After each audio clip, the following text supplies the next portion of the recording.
Welcome to the Long COVID podcast with me, Jackie Baxter. I am really excited to bring you today's episode. Please do check out the links in the show notes where you can find the podcast website, social media and support group, as well as a link to buy me a coffee if you are able. You should not rely on any medical information contained in this podcast and related materials in making medical, health-related or other decisions. Please do consult a doctor or other health professional. I love to hear from you. If you've got any suggestions or feedback or just want to say hey, then please do get in touch. I really hope you enjoy this episode, so here we go.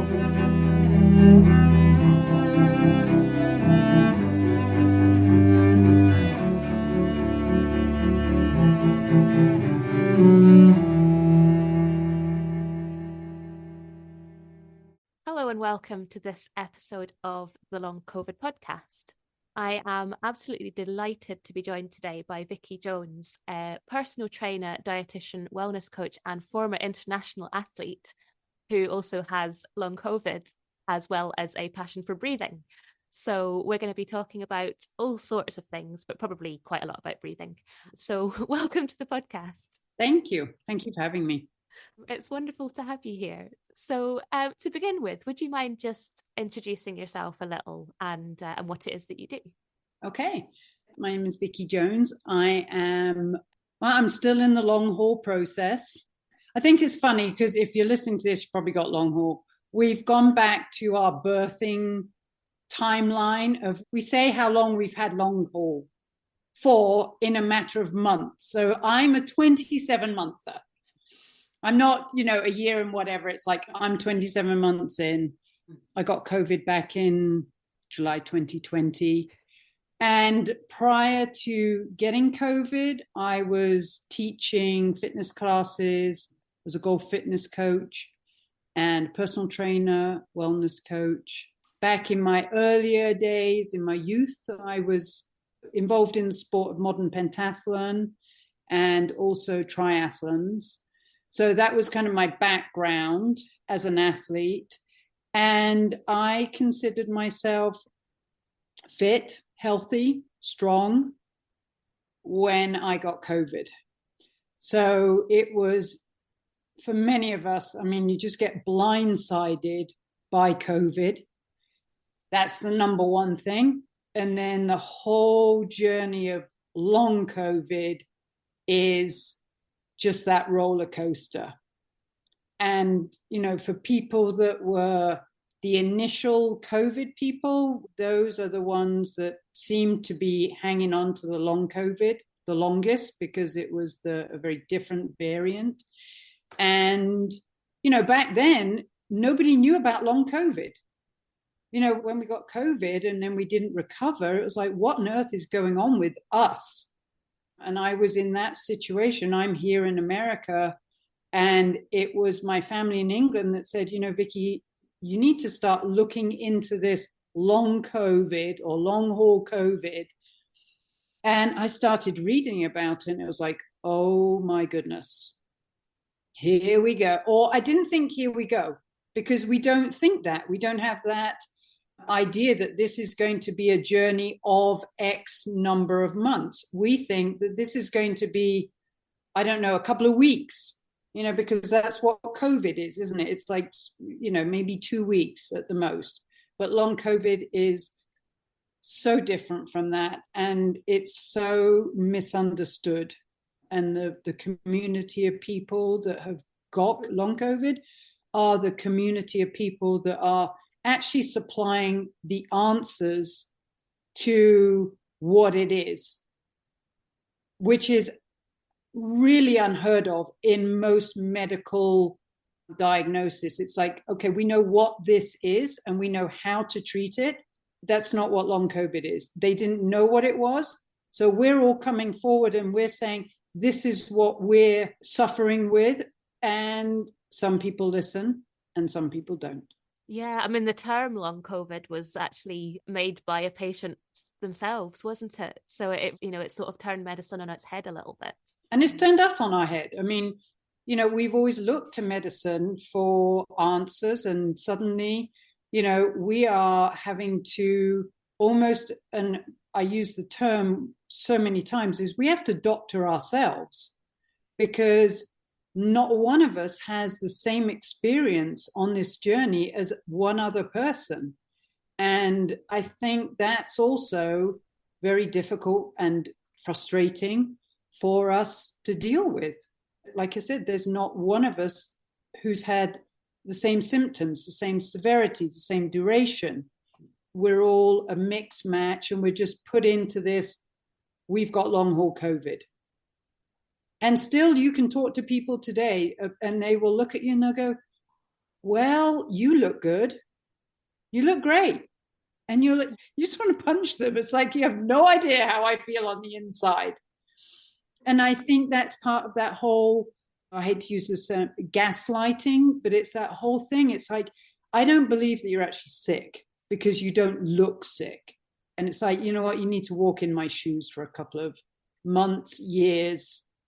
And that's another frustrating thing. It's like, often the people that are suffering with long COVID were fit and healthy and strong before getting COVID. And people are like, well, then why is this happening to you? You were the picture of health. And then you get that blah, blah, blah, blah, blah, trickle down from that. So it is big learning curve for ourselves, but also for our friends and our family and our co-workers and, you know, everyone around us. Yeah, it is. It's a huge impact on, everybody that you come into contact with, really, isn't it? You know, it's completely turned my life on its head. But, you know, I think I sometimes get so fed up with how things are for me that I actually forget that, you know, it's completely changed things for my partner as well. You know, although he's not physically dealing with the symptoms and the illness itself, he's definitely been hugely affected by it. So it's not just us. Our families, you know, maybe we've got partners, but our family, you know, I think they are as much on edge about our journey with this because it's an unknown for them too. And I don't know if this is usual, but often when we're not feeling good with whatever symptom we're dealing with, it's not something that we share with our sort of outer family because we don't want to worry them. And so a lot of it is put on us and our partners, you know, the people that are very close to us. But I know, you know, personally, there's a lot of times that I've been admitted to hospital and I don't want to worry my family with what's going on. And my husband always says, we can tell them afterwards when you're okay, you know, because thankfully, we're still here to tell our story. And, you know, why would we worry them with the, you know, your mum's going to the hospital or your sister is. So I think that's another thing that's very, very strange about this illness is how we hold on to it because the sharing is sometimes difficult to do. And exhausting as well. I've found, you know, having to have conversations with friends or family where you explain, you know, I can't do this, this is what I need, this is what might happen. And, you know, there's about a 50% chance that I'm probably going to cancel on you. Explaining all of that, you know, you've got to have that conversation. But it's tiring having it over and over again. And I don't know about you, but I sort of tend to avoid people because I don't want to have the conversation because it's difficult and stressful and, you know, all sorts of reasons. But then, you know, you become more and more isolated, which is another problem. So it's hard. You know, when you're healthy and you come into this and then you suddenly realize that I have to carry a medical card on me at all times. Because heaven forbid, if something happens to me, I need the people around me to understand that this could be something that they might need to deal with. And it's so bizarre to have that.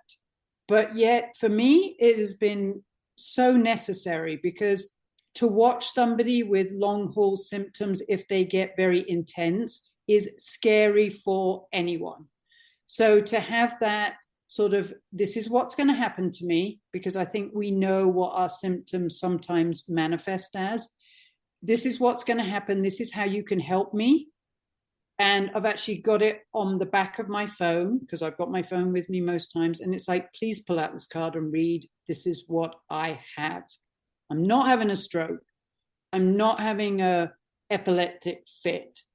It's just an explanation.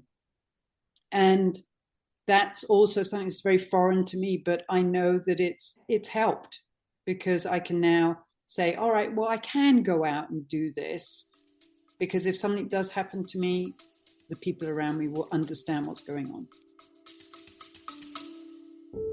We'll be right back. I'm interrupting myself for a second to tell you about long COVID breathing. The fabulous Vikki Jones and I have teamed up to bring you long COVID breathing. We are both passionate about sharing our expertise and experience of the breath and how incredibly helpful that can be with long COVID. We've worked together to develop a course that is specifically tailored to those with long COVID. It's a 6-week course with 12 sessions, all delivered online. The community feel and learning that we're all sharing is such a joy.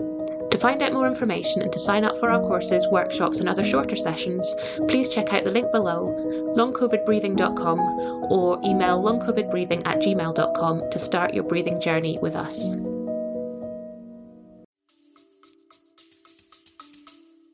Yeah, that's actually a really good idea. And it would just kind of take a little bit of the worry away as well, I think, knowing that it's there if you need it. Yeah. Like the time when I'm walking around our local supermarket in my pajamas because I've forgotten to get dressed, and someone finds my phone, they go, oh yeah, she's got brain fog, which actually happened. I was like, why am I here? What am I doing? And why am I still in my pajamas? You know what?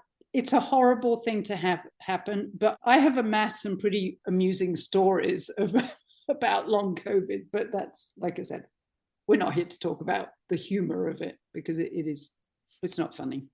Yeah, I mean, it's a terrifying thing, isn't it? But my defense mechanism is to make fun and to laugh at things, because that's how I deal with things. And, you know, I think a lot of people are the same, you know, and there's definitely some quite dark humor out there. Yeah, it's dark humor because, like we said, we do try to find a little positive or a little sunshine in our daily routine. And sometimes it's so bizarre that it's actually quite amusing. Yeah. So are you able to talk a little bit about your sort of long COVID? Yeah, I mean, I got COVID, a mild case.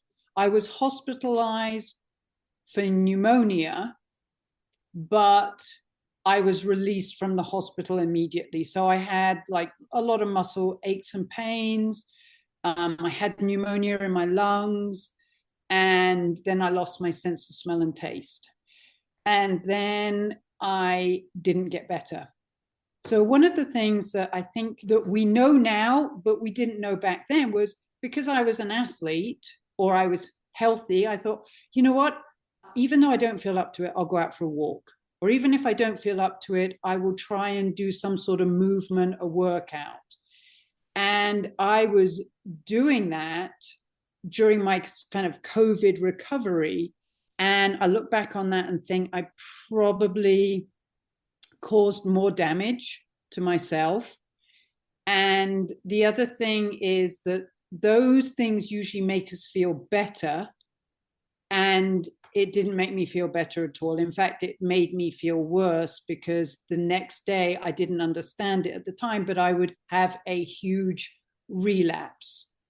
And then things like my speech began to be affected, my neurological system, like the brain fog and fatigue, like I had never experienced. And my husband and I were living in a very small accommodation, and I could barely get from bed to bathroom. That's how tired I was. And I just remember thinking, I don't know what's going on, but I'm not getting better. So when I eventually tested negative, which was something like 60 days, you know, I kept testing positive.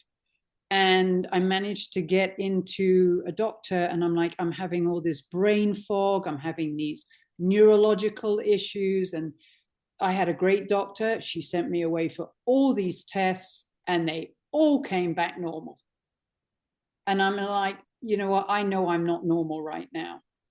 And that's when you start looking. I mean, you know, you find a Facebook page and you start looking into what is going on.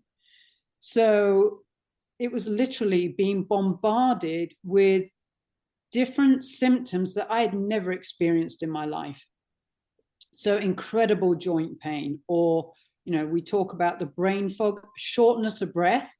You know, I was a runner and I was an athlete and I could barely breathe. I would try and hold my breath. I couldn't hold my breath. I couldn't even finish sentences when I was speaking. I got mouth sores throughout my mouth. And obviously I had no sense of smell or taste. So I started losing a lot of weight. And then you kind of get a little recovery time where things just sort of settle down. And then it's almost like, boom, here comes another set of symptoms. So then I started having heart rate issues where my heart rate would spike or it would dip. And then the other symptoms I had were things like peripheral neuropathy, which is the burning of the feet and the hands, especially at night. You'd wake up with literally burning feet. And they're all things that you start chasing an answer for, not realizing that it's all coming from one thing. You know, it's coming from what we call long COVID, and whatever that may be is just sort of running rampant through your body. And I've also had what most people would look at as a seizure, but it's more a neurological issue where I'm actually unable to speak. And I find it very difficult to breathe. My muscles start going into massive tremors, and it lasts anywhere from a few minutes to 20 minutes, and then it passes. And after that, for a couple of days, I will literally feel like I've run a marathon. The fatigue that it leaves in my body is very, very intense. And we know what it feels like when you do a really hard workout and everything hurts and you're really fatigued. But I've suffered with that. And I think that's the hardest thing, because those are things that people see. You know, a lot of the stuff is stuff that we feel. But when people see that I can't breathe or I'm having these neurological episodes, then it's a visual that, wow, something is wrong with that person. But over the 27 months, it has been for me a roller coaster. It's like, you know, here's one set of symptoms. Okay, those have kind of diminished now. Well, let's have a little bit of digestive issues here. And it's like this seesaw of, okay, I've got something going on and the other thing stopped, and then it all switches around. And I know that all of those things add to the trauma that long COVID puts on us as human beings. So I always think of trauma as something that happens to us without our consent. And long COVID is one of those things. And symptoms aside, there are many, many different symptoms. We all suffer very differently. But what we're all suffering from is trauma. And so I think when we look for things that help us, we need to look for things that reduce the trauma that we are feeling on a day-to-day basis. And I think that's where the whole breathing thing comes in. We all need to breathe, and we are all suffering from trauma. So that is something that is a support to people with long COVID, because breathing helps with trauma. Now, I can't say that breathing helps with long COVID, but breathing has helped with my trauma. And that's why I started studying it in such an in-depth way, because we're all trying to grab at something that is going to help us. For all of us, it's something different. We're all grabbing at many, many different things. But you have to find that pillar that you can always go back to. So for some people, it is, meditation. But for me, it was breathing. I mean, you've kind of just touched on this trauma issue, and I think it took me quite a long time to realize that that's what a lot of this actually was. That actually, I was completely traumatized from the fact that I was lying in my bed thinking I was dying for like a year. And, of course that's traumatic, but you never really think about it at the time. I think trauma is that's what soldiers get in wars. That's not what I have. I was just ill. But we're gaslighting ourselves when we do that, aren't we? Yes, yeah. And it wasn't something that I learned about until someone said to me when I was doing my breathwork certification that, breath work helps people with trauma. And then I'm sort of filling in the dots and going, well, that's what I've got. I've got trauma. I didn't ask for this. My whole life has changed without my consent. That is trauma. That's a definition of trauma right there. And that's why you can sort of bring people with long haul together. It's like we can all be sympathetic to other people with long haul. We've all got a very different story, but what we've all got trauma. We'll be right back. Hey there, I'm just jumping in for a second to see if you're enjoying this episode. If you're finding it useful, maybe you would consider sharing it somewhere, a friend, a group, or even on your Twitter feed. If everyone was able to share just once, we'd be able to get this information out to even more people who really, really need it. So please consider sharing somewhere if you possibly can. I hope you enjoy the episode, and thank you so much.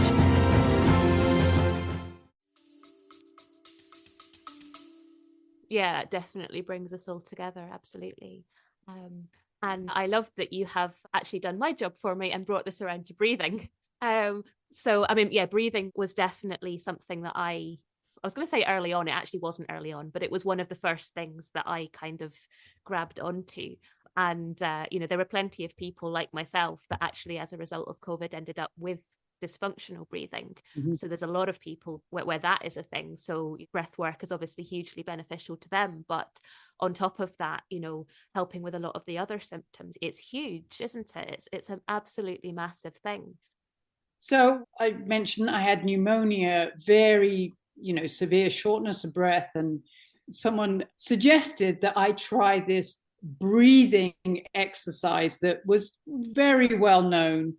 And I downloaded the app and I'd lie in my bed and try and do these breathing exercises. I was like, whoa, this is making me worse. It was a lot of, experiencing the air hunger and holding your breath. And, in my mind, I'm thinking, if I hold my breath, it's like a muscle. I'm making my lungs stronger. But it didn't. It actually made me worse.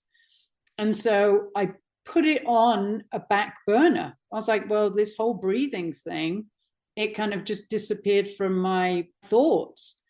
And it wasn't until 9 months into COVID, long COVID, that I read an article in the Atlantic magazine that was put on the long COVID site. And it mentioned that Mount Sinai was doing a breathing program for people with long COVID.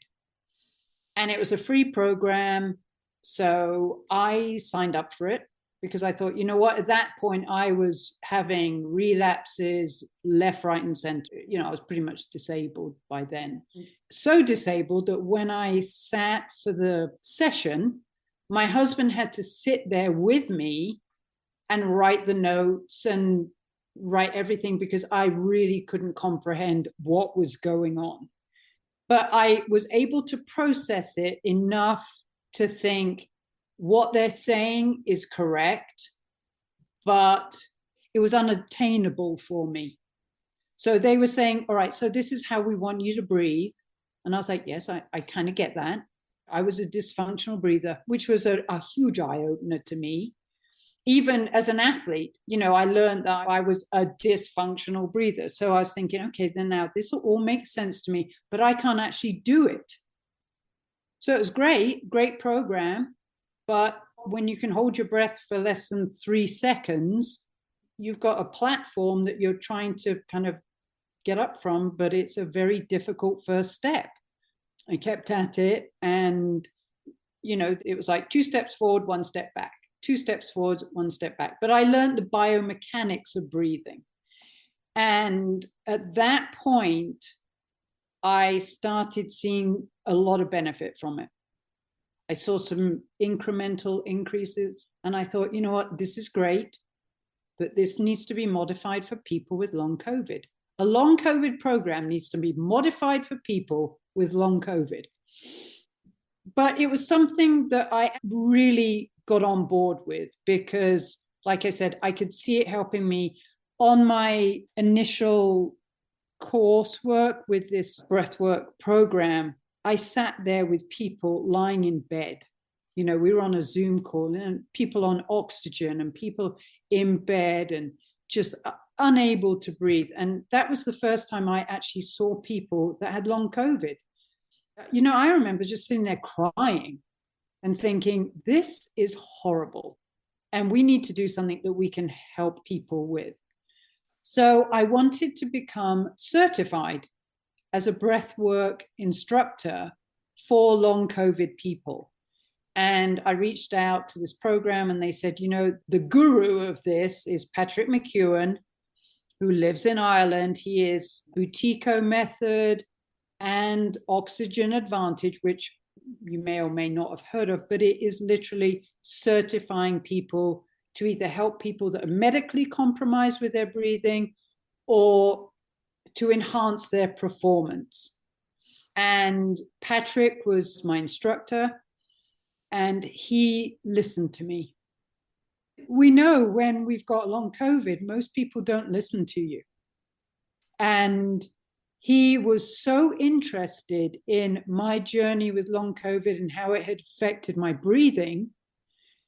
He was willing to entertain changing his ideas about what he was putting out there for long COVID breathing.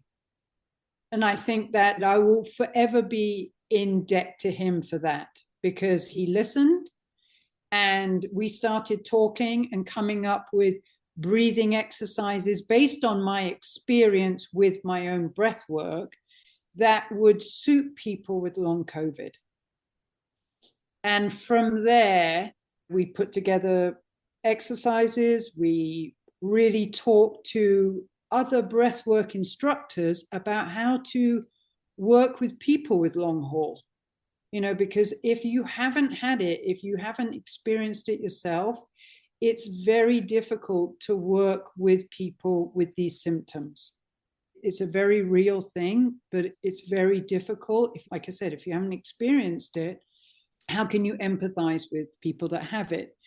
And that's been kind of my journey. It was literally that along the way, we're grabbing at other things. What can I do? What supplements can I take? What, acupuncture and grounding and all these other things. But it came back to what I am doing all the time throughout the day. I'm breathing. I'm having panic attacks. I have a lot of anxiety. How can my breathing support my body's healing? Or just support my body? Because the thing is, we breathe how many times a day? I think it's 26,000 times a day. And if we're not breathing correctly, if we're not breathing to support our body, then we're actually adding to the problem. Or we're slowing down our recovery.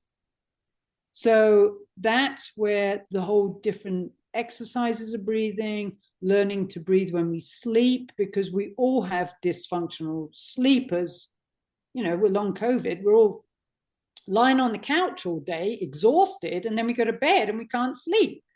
And so all these patterns of what should be our normal recovery time get interrupted with long COVID, and sleep is definitely one of them.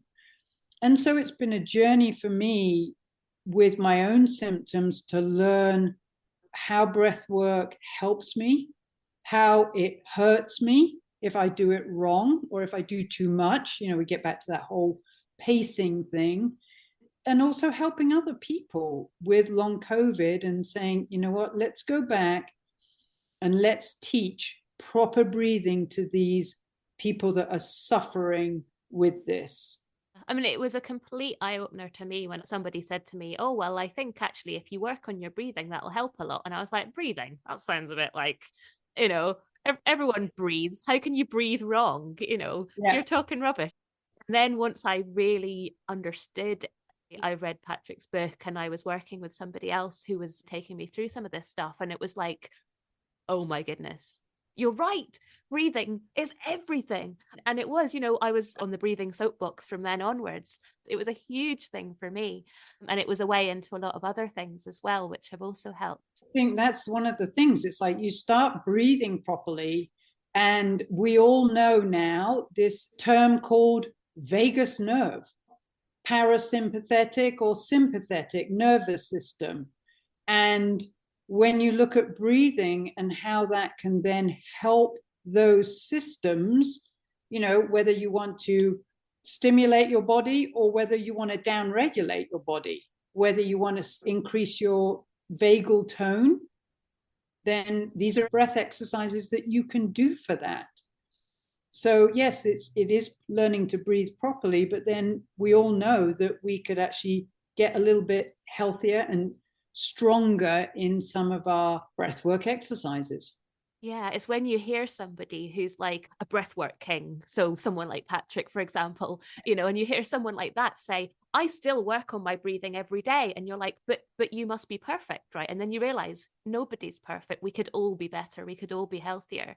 And that kind of made me think, okay, well, if he's still working on it, then, I can get more better. But one of the things that I think about breathing is if you look at top performance athletes now, so let's take this to how we train a body. So we train a body by doing strength work. We train a body by doing mobility and a little bit of cardio work. Now we're finding that one of the best ways that we can train our body to make our performance better is by breathing differently. And I can guarantee that the top athletes who are on this breathing performance journey, they are doing exercises every single day. Before a workout, they are going out and warming up their diaphragm, because your diaphragm is your breathing muscle. And they're doing different exercises because we all know if our lungs are working better and we're getting more oxygen to our muscles, then our body actually works better. So let's take that back to someone who's compromised medically. Then it's important that we're breathing properly, because the quickest way we can change the biochemistry of our body is by changing the way we breathe. It's quicker than your thoughts, it's quicker than food, it's quicker than supplementation, it's quicker than medication. All you do is change your breath and settle your body down. And I'm saying settle because as long haulers, we're all on hyper, fight, or flight. And that is the quickest way to change our biochemistry. And then you get the trickle down effect of, okay, so now my body is a little bit more calm. And now I can just kind of get into that relaxation mode. So we should all be breathing through our nose 100% of the time, unless we're talking or unless we're eating. So we shouldn't be walking around with our mouths open. So that's your starting point. You learn to breathe in and out of your nose. And that will then affect your sleeping. And then once you've done that, you start building your breathing muscles. You start building your breathing by doing different exercises. And I use breath work to calm myself down. I use breath work to try and increase the strength of my breathing. And it's just like everything in life. If you learn the tools, and I would say this to all long haul people, you learn it, but you've got to have your partner learn it as well, because sometimes we're not compos mentis enough to know, let's return to breathing right now because we're in a panic or we're having really anxious thoughts. and our partner or a post-it note needs to be on the wall to say, breathe, return to your breath. Whatever it is that we have to learn about, are we sitting there hyperventilating and inhaling and exhaling through our mouth because we're trying to get air? And it's a counterintuitive thing to try and slow down our breath, because we've all been taught to take a deep breath. And most of us would take a deep breath with our mouth. We take one big inhale. That is actually not what our body needs in any time, I would say. Yeah, definitely. So, I mean, I've seen all sorts of people saying on support groups, and I've even said it myself, actually, oh, you should do breath work. It's really helpful. But are you able to talk through maybe a couple of basic exercises that have helped you, to sort of get people started? Beyond the obvious breathing through your nose, which was the first thing for me. Revert to the breathing through your nose, because, like I said, that's got to be your starting point. And I would say that if you can sit there and breathe in and out of your nose for 1 minute, then you can nasal breathe 100% of the time. Okay, so that's the platform that we are going on. If you're having trouble nasal breathing for a minute, this is maybe not the place to start. You need to have that base. And the other thing about breathing or breathing exercises is we're not trying to get a gold medal in breathing here. This is meant to support us. So when I look at the breathing exercises, I back them off from what most people would recommend, because pacing is a huge thing with people with long COVID.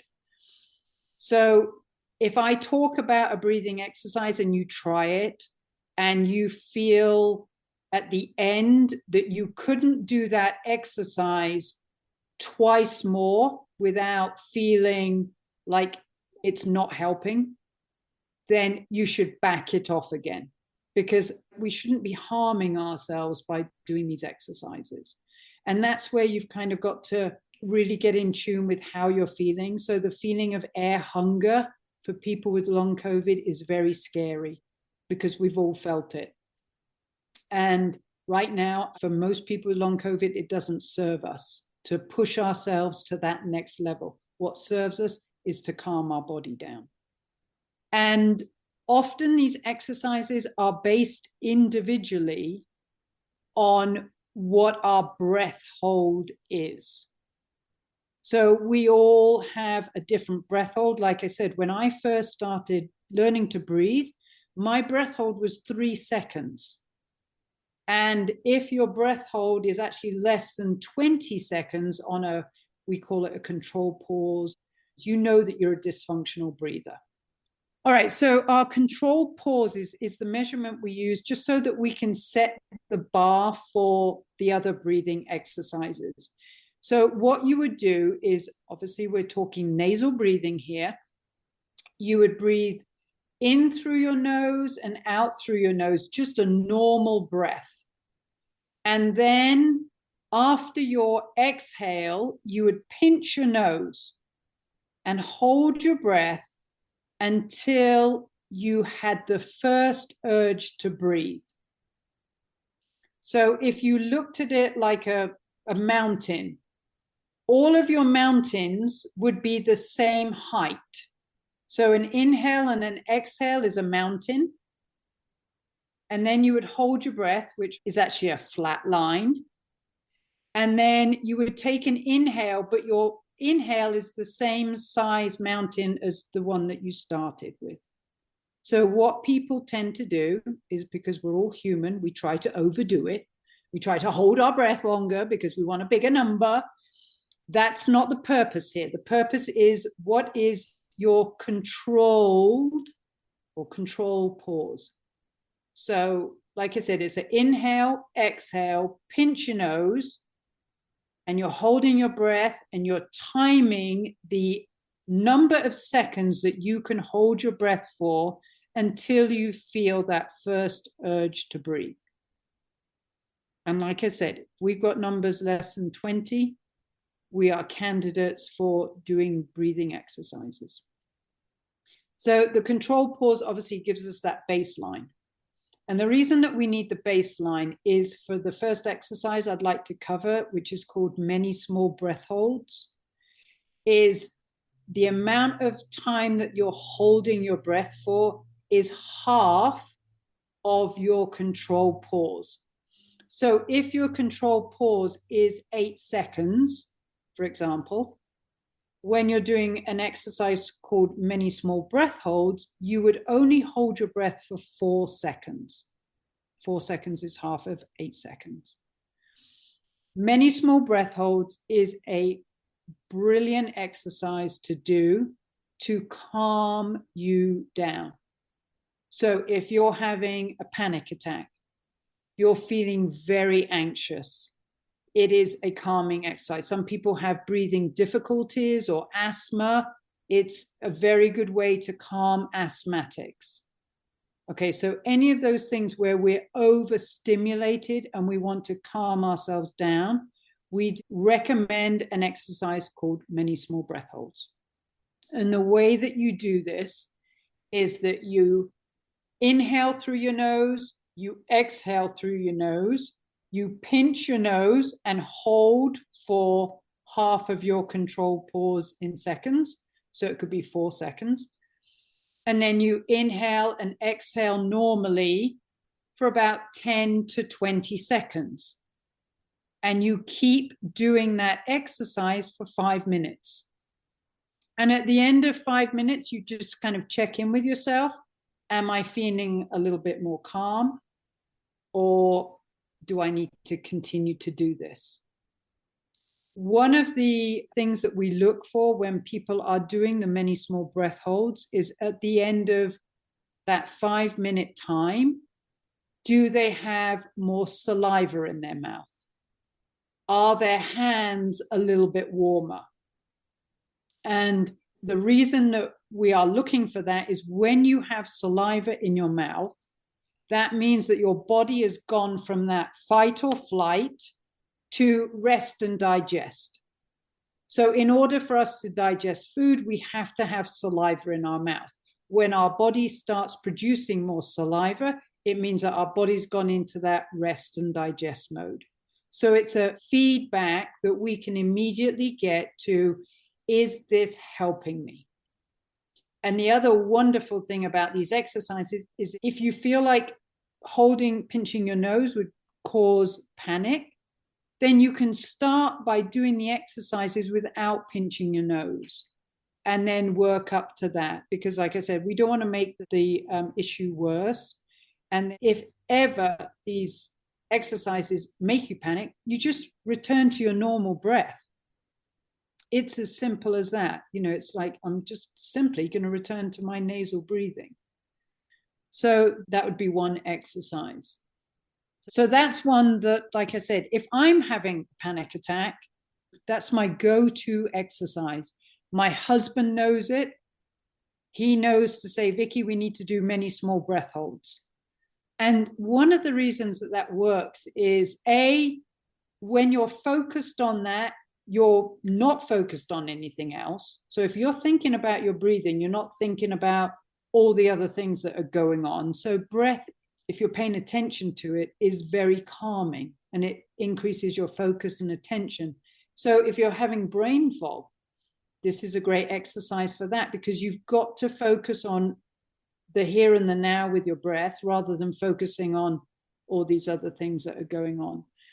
So that's why I use it a lot. And because it is such a good exercise, I'll do it 6 times a day sometimes.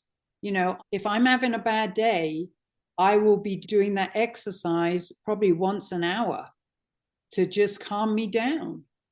You know, I'm saying calm me down, just to calm my body down, to stop the escalation of symptoms from happening. The other breathing exercise that I use for a lot of people with long COVID is a cadence breath. And a cadence breath is, you're not holding your nose, but you're doing a longer exhale than an inhale. Now, if I was talking to a healthy person that had healthy lung function, we would be aiming for an inhale of 4 seconds and an exhale of 6 seconds. And like I said, we're not pinching our nose. It's just an inhale and a longer exhale. Now, for people with long COVID that can't even hold their breath for 10 seconds, that's unobtainable. So that's where we sort of start modifying these exercises to suit the individual. So for some people, I do an inhale of 2, an exhale of 4, or an inhale of 3 and an exhale of 5. Or even if you do an exhale of 1 and an exhale of 3, it's shifting the balance from your inhale to your exhale. And the reason that we do that is because on the exhale, that's the calming breath. When you take an inhale, that's when your heart rate goes up. On your exhale, your heart rate goes down. So the cadence breath increases our vagal tone. There's that buzzword again. Gets us into the rest and digest. And it has other benefits to it. So cadence breathing is another one that we teach. There's another one that we can do often, just learning to breathe. So the biomechanics of breathing is something that we can all focus on, because with long COVID, we tend to breathe in our upper chest. Because we feel like we're not getting enough air, we will breathe upper chest, and then what happens is our shoulders get involved, and we're wearing our shoulders like they're earrings. But that's how we breathe. That's how a panic person breathes, with their upper chest. And the biomechanics, or the correct biomechanics of breathing, is using your diaphragm. And the diaphragm is the breathing muscle. But we have to almost intentionally sit and look at our breath, because we're out of touch with our breathing muscle, the diaphragm. And the way that I have people learn to breathe diaphragmatically is by sitting or laying down and putting their hands on either side of their rib cage. And when you inhale, your fingers or your hands should be moving out, because your intercostal muscles and your ribs are moving with the movement of the diaphragm. So on an inhale, your hands move out, and on an exhale, your hands return to the starting position. And you can do that for an infinite amount of time. But once again, it's a very calming exercise, because you're focused on your breath and the thoughts aren't happening. And it also helps with your backaches and posture. So one of the things we know about long COVID is most people we're laying on the couch, we're sitting in chairs, we're laying in bed all day. We've lost that movement that is normal to our usual life or our old life. And a lot of us experience back pain. And by doing that diaphragmatic breathing, you're supporting your lower back, because your diaphragm doesn't just sit in the front, it also sits in your back. So you're increasing that intercostal pressure, which is your lower back, your core. We need to increase our core. But if you were lying down, you could literally put a book on your belly. And as you inhale, you're thinking about pushing that book up. And then as you exhale, you want that book to return to its normal position. Another way that you can do it is put your hand on your chest and put your hand on your belly, and think about your hand on your belly moving, but your hand on your chest not moving. So that is a very simple exercise. We're not doing any breath holds. We're nasal breathing all the time. We're not pinching our nose, but literally that will also stimulate your vagus nerve. It will help you learn to breathe functionally. It slows your breathing down and it calms your mind. So that's one of what we call biomechanics of breathing. And then the other exercises are more about the biochemistry. So how we change our body's biochemistry through breath. And are we breathing properly with our breathing muscle? It's fascinating. Like every time I hear about breathing, it blows my mind a little bit more every time. It does. To me, because I was a personal trainer, my clients would say she's always thinking of a torture for us. But, it's like we're always thinking of ways that we can come up with exercises, how we can modify exercises, how we can make this applicable to us. And it's the same way with breathing. We're now coming up with box breathing. So the box breathing is just like a box. You're inhaling, you're holding, you're exhaling, you're holding. That works for people with long COVID. We're not going to be doing the 4, 4, 4, and 4, meaning 4 seconds, 4 seconds, 4 seconds. That would cause us to feel air hunger and suffocated. But we could do a 1, 1, 1, and 1. We could all do that, and it would calm us down. And like I said, there are other exercises like blocking a nostril and breathing through one nostril. It will calm us down. You can do alternating nostril breathing, but that's what I love about breathing exercises. If you're able to go out and walk, go out and walk and nasal breathe, and maybe hold your breath for 4 steps and then do your normal nasal breathing. But the thing that I will keep returning to is that we should be nasal breathing all the time. It's the biochemistry that our body needs. And I can talk about that, but it's like, just take it as this is what your body needs to function at its best, to be able to heal. And the other pillar that I use breathing for all the time is right before I go to sleep. So there's a lot of information out there right now, of course, about sleep hygiene, how we should turn off our devices, how we shouldn't be watching the news, how we should eat and then have a rest before we go to bed. But what people aren't talking about is how we should breathe when we're sleeping.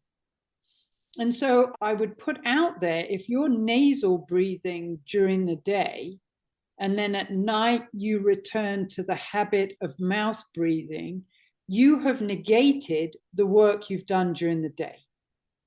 And if my pillar is that nasal breathing is best for my body at all times, then I should be nasal breathing at night, because we all know that's when our body recovers, regenerates, rejuvenates. All the R's happen at night. And if we're not getting good rest, we're not giving our body the best chance to heal. So I do breathing exercises before I go to sleep, the calming ones. So like a 2 inhale, 4 exhale, or like a meditative breathing where I'm focusing on my breath, even if it's a 2 inhale, 2 exhale, but I'm focused on my breath, nasal breathing. And there is a suggestion of mouth tape, which some people sort of, why would I tape my mouth at night? But I'm not talking about zipping it shut. I'm talking about giving yourself an aid that reminds your body not to mouth breathe.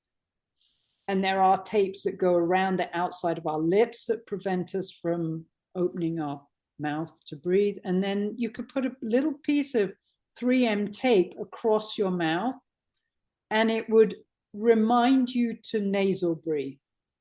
And that's also been a game changer for me.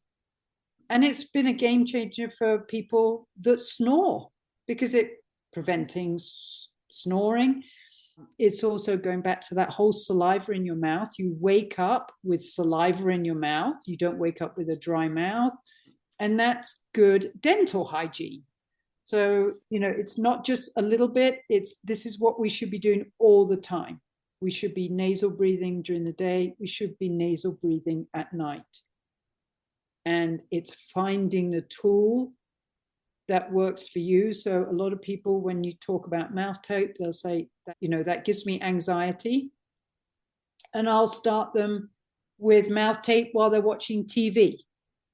So tape your mouth while you're watching TV and feel like, well, you can still talk and you can still breathe through your mouth if you have to, because we're not taping our mouth shut, but it adds an element of recovery to us.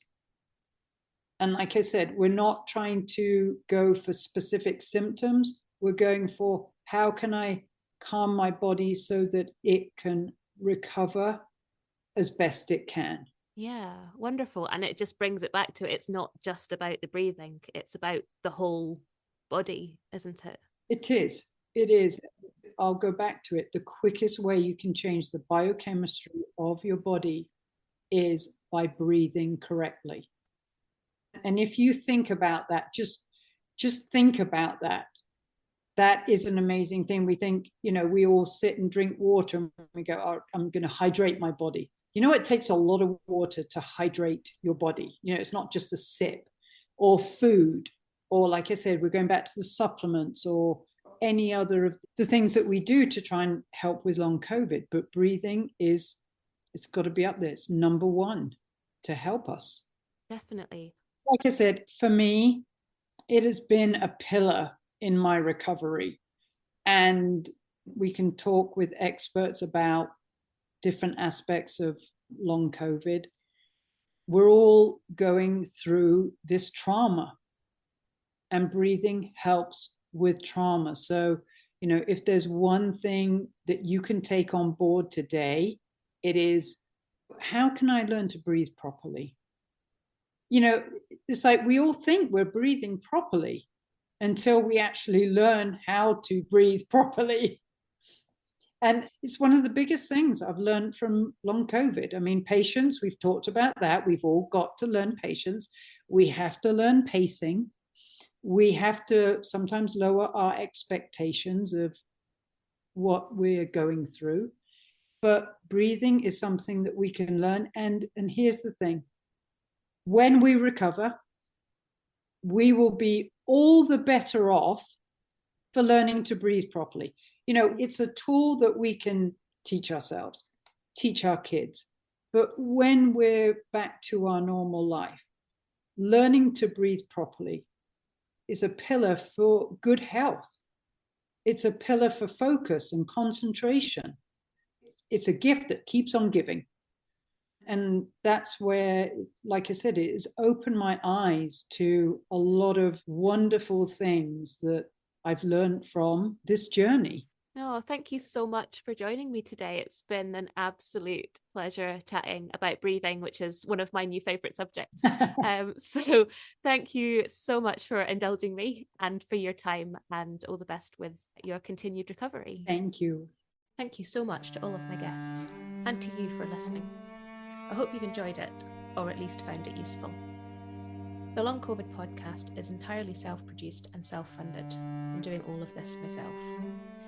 If you're able to, please go to buymeacoffee.com/longcovidpod to help me cover the costs of hosting the podcast.